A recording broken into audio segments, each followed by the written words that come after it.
Mr. Heng also fielded questions from the audience, who included academics and opposition members. He tackled topics ranging from new citizenships to the impending GST hike. We pay GST on medications. We even pay GST on the water conservation tax, which is probably the only place in the world where you pay tax twice on something like water. So my question is whether your government had considered alternatives to raising the GST for raising revenue. For example, returning the top corporate tax level to 20%. GST is not just paid by Singaporeans. It is paid by everyone who is in Singapore, whether they are here as tourists, they are here as workers, as expatriates. Today, the largest source of revenue for our budget is not GST, is not corporate income tax, is not personal income tax. It is an element called NIRC, or Net Investment Returns Contributions. Now, I would like everyone to think about this and reflect on this. A country with no oil, no gas, no diamond, no minerals, in fact, nothing, which started so poor, has today a return from our on 50% of our returns from past investments that now contributes more than GST, more than personal income tax, more than corporate income tax. It is easy to say, let me increase taxes on corporates, let me increase taxes on individuals. But many of these are mobile, and if they move out, Singaporeans, we are going to be the ones who suffer the unemployment and the slower growth. People's Power Party chief Goh Meng Seng raised the issue of new citizens and where their allegiance would lie amid geopolitical shifts. He asked if this could become a divisive force in Singapore. Mr. Heng said many have become new citizens out of conviction because they believed in Singapore.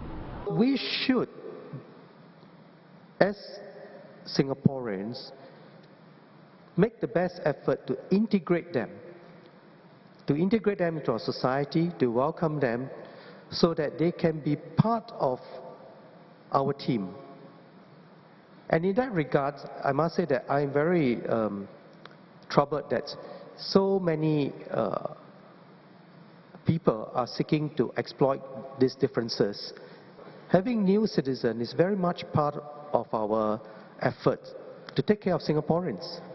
One important way that Singaporeans can excel and thrive in this age of uncertainty is to make sure that we grow up in a multiracial, multi-religious, multilingual society. And that ought to give us a very high degree of cultural sensitivity. Singaporeans should be like the adapter plug that we carry all over. Wherever we go to, we can plug in and draw energy and link up with all. Singapore's online fake news law, otherwise known as POFMA, was also brought up in several questions. One audience member asked if Singaporeans had access to information on which to base their opinions. The issue is not about access to information. The issue, critically, is about the intention to distort.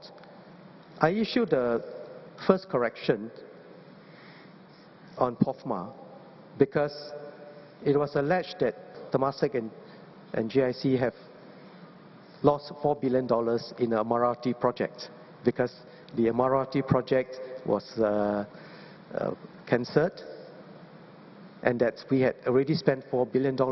Now it is completely false because the $4 billion was for the whole of Andhra Pradesh and the Emirati project was only a fraction of it. What sort of information do we require? Do we require that any investment that's made by any entity would then have to be subject to a freedom of information, and therefore anyone can look at what it is invested in? Would that be in the longer term interests of the entities? Yeah, I don't think so. I had to act against that because here is somebody who is seeking to undermine confidence in our system and seeking to undermine it in very mischievous ways.